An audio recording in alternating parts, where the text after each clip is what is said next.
You probably already know the most famous power chord shape, but do you know the other way to play it? What do you mean? What do you mean? What do you mean?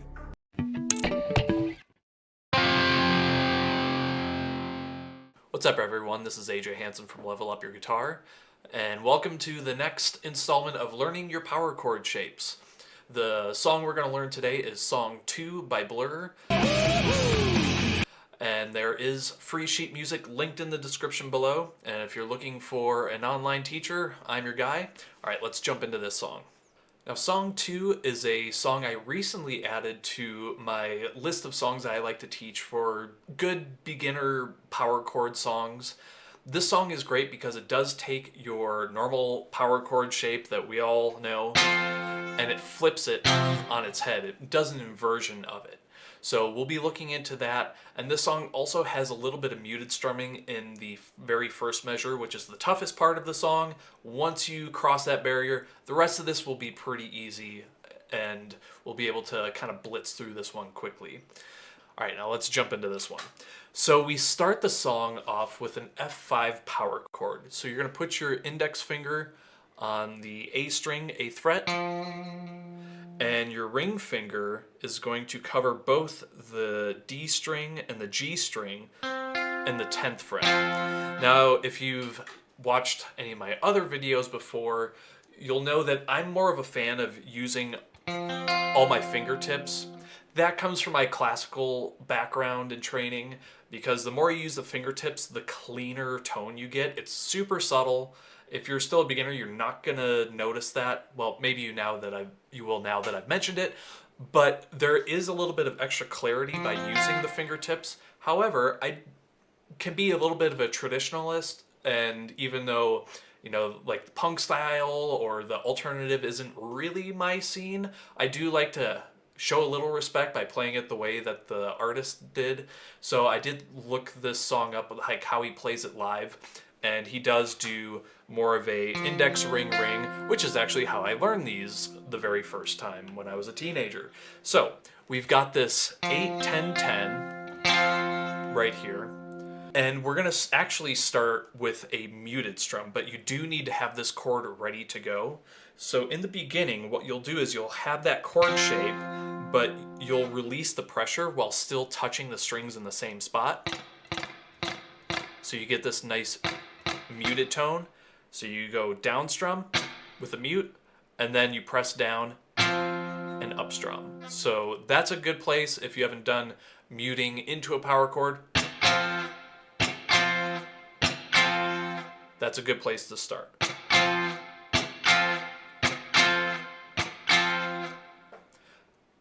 After that, we go into beat 2, and we'll play that same F5 power chord one more time. So we got down, up, down, down, up, down.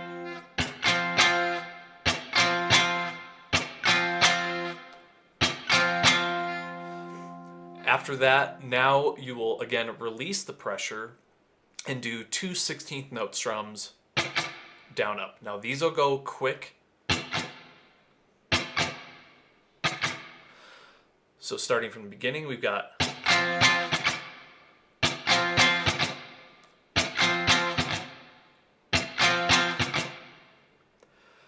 then into beat 3, we're going to move down 2 frets to an E flat 5. So our index finger is going to be in the 6th fret, same A string, and the ring finger will cover the D and G strings again on the 8th fret.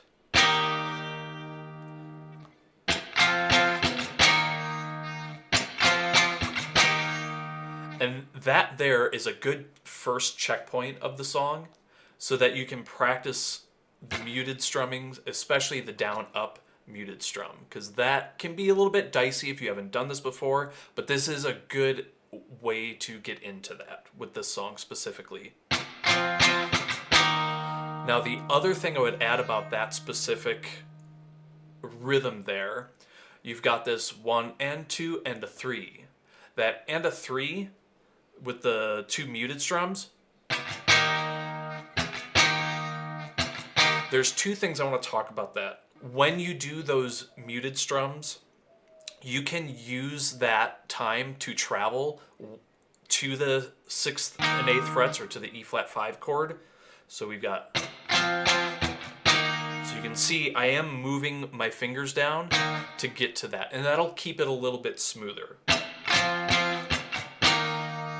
So you don't have to wait there, because then you're gonna have to move very quickly, or if you wait or if you get there too early, you could chop off the F chord a little too soon. So I like to mute and move at the same time. Now the other thing is that rhythm, the and a 3, and a 3, and a 3, that is a very important rhythm that you'll see in a lot of other songs. For example, like the big fanfare-ish section in Stairway to Heaven. That part there, that bucka-da, and a 3, and a 4, and a 1, and a 2, think of it that way. Da-ga-da, da-ga-da. So you want to think of those two 16th notes as really being part of that next downbeat. So let's jump back in. We've got, and now we'll add another down up on that same E flat chord.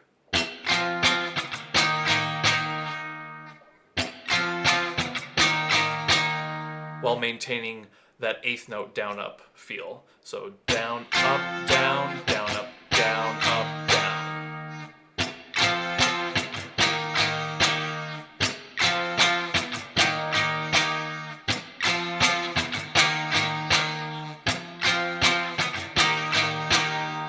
So already this is starting to take form. You can kind of hear the song coming by.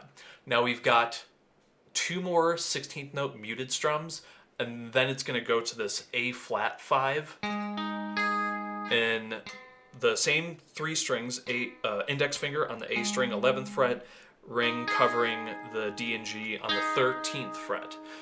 So this might be a good way to kind of take this out of what we were just doing and do the muted strums into this A flat 5.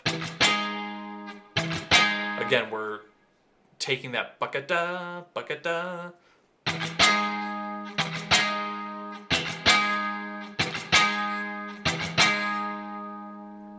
So if you can get that pretty decent, you can go back to the beginning and see if we can start stitching this together. And make that your second checkpoint.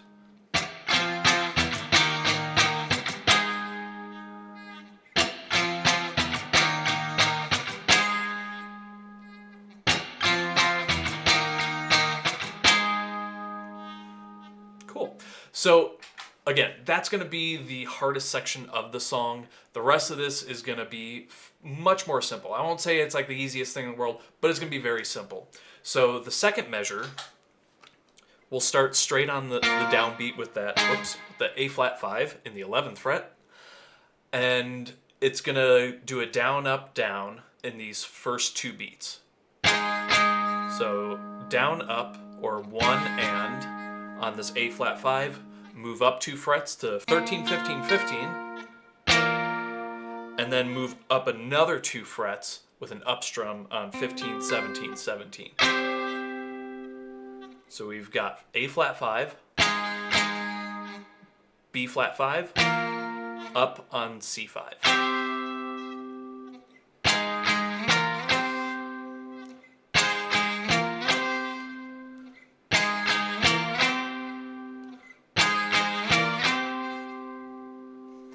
Once you've hit that up strum on the C5, you're going to hold that over beat 3, so this is a tied note, and then stay on the C5 and do an up, down, up on beats and, 4, and.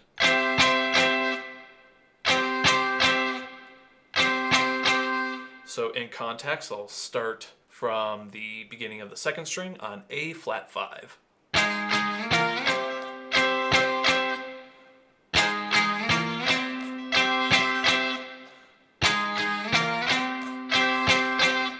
One more time.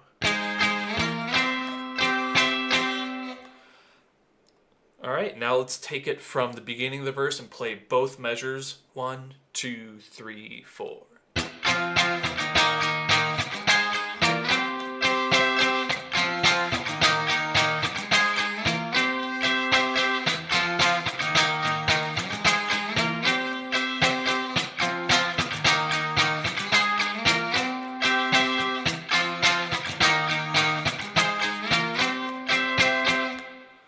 And that gets you through the verse section.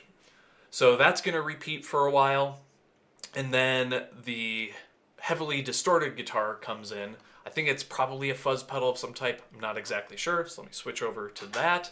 And now we get into the chorus. So here, if you're following on the sheet music, again, link in the description below for that. Now we are going into the inverted power chords, which I had mentioned before. So this is taking, like, for example, before we had F5, now in the chorus we've got F5/C, or it's F5 over C, however you want to say it. I usually say slash, but sometimes I say over C, so it doesn't matter. Most people know what you mean if you are conversing in that. So all that means is we've got our F5 chord from the beginning of the verse, which was the 8-10-10, and what we'll do is we're going to drop the G string note, and now it's just a 2-finger power chord, but now instead of the root being doubled, which is the more classic power chord shape, we're going to double the 5th, which is the D string note on all of these power chords, by adding it an octave lower. So before we had the notes F, C, and F, now we're going to go C, F, and C. And you'll do that by barring the E and the A strings in the 8th fret, and the ring finger playing the D string 10th fret. So you can hear the difference between the root position power chord and the inversion with the 5th in the bass.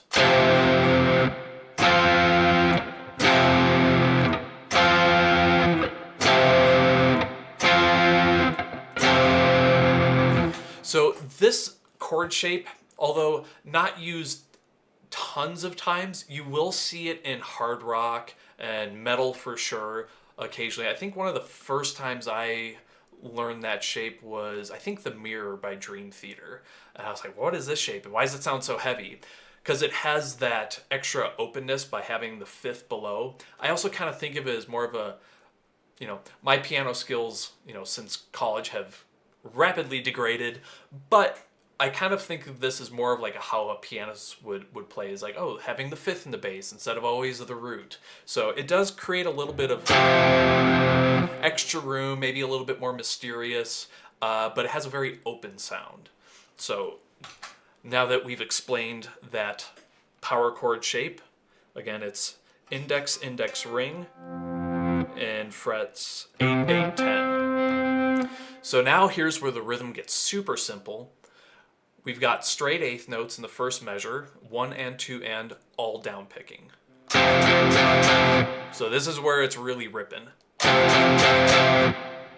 So once you've done that, 1 and 2 and, move down 2 frets to E flat 5 over B flat, and you've got the 6th fret, 6th fret, and 8th fret. Same shape. And now you're on beats 3 and 4 and all down picking.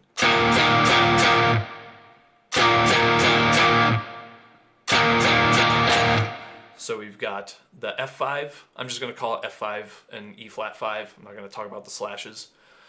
We've got F5 for 2 beats and E flat 5 for 2 beats. So it's going to feel a little bit different moving this shape around, so feel free to loop that first measure of the chorus.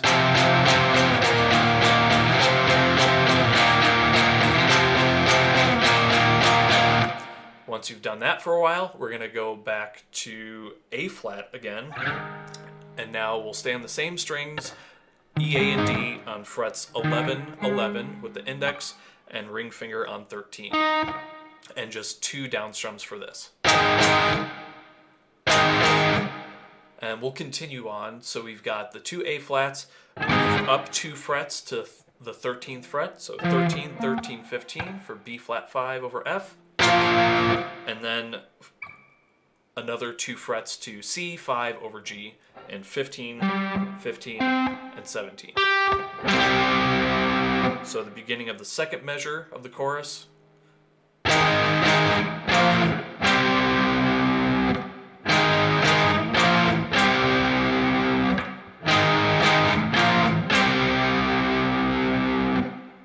And then you're going to hang on to that C5 again like we did in the verse. But now it's going to be all down picking because this part needs the power of the down pick as opposed to having it be a little bit lighter with the up strums. So the second measure of the chorus, starting from A flat 5, goes 1 and 2 and 4 and 1 and 2 and 4 and all down picking.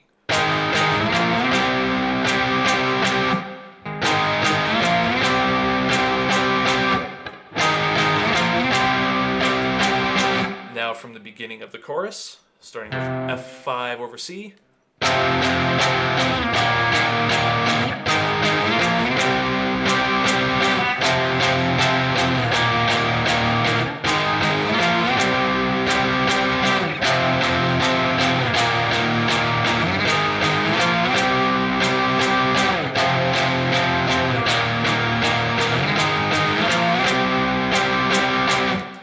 And that's the main part of the chorus, so you'll repeat that. And then the final part of the song, I call it the post-chorus. Maybe it has some other fancy name, but it's just a simple way to know that this always happens after the chorus, or almost always. So we go back to F5 over C. Again, 8, 8, 10 on strings E, A, and D. This will be all down picking and all eighth notes, straight eighth notes, 1 and 2 and 3 and 4 and through the next 4 measures. No tied notes, very simple. So 1 and 2 and 3 and 4 and once you finish that, move it up to the A flat 5 over E flat and the 11th fret. 1 and 2 and 3 and 4 and. And then move it up a whole bunch up to the 16th fret on the E string with your index finger. So you got 16, 16, and 18 on the D string. This is D flat 5 over A flat, and we'll do 2 straight measures of this, all eighth notes.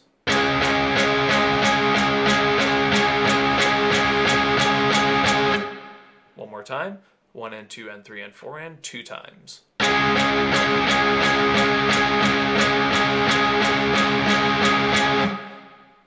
That gets us through this post-chorus. So let me play this again all the way through. 2, 3, 4.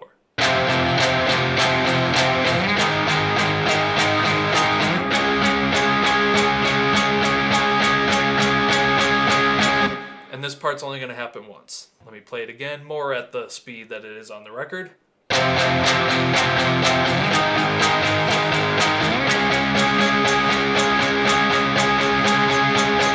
And one more time. 3, 4.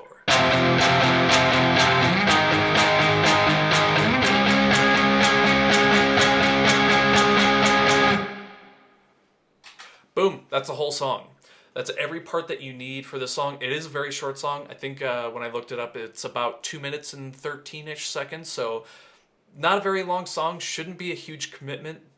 Watch out for that first measure with the muted strumming. Take some time, break it apart, like I mentioned, with the and a 3 or and a 1 going into the E flat 5 and the A flat 5. If you like this power chord song, check out the playlist for the other ones, probably listed right here. And if you want to get better, faster on guitar, you can take lessons from me. A link to my website is in the description below, and I'll see you in the next video. Catch you later.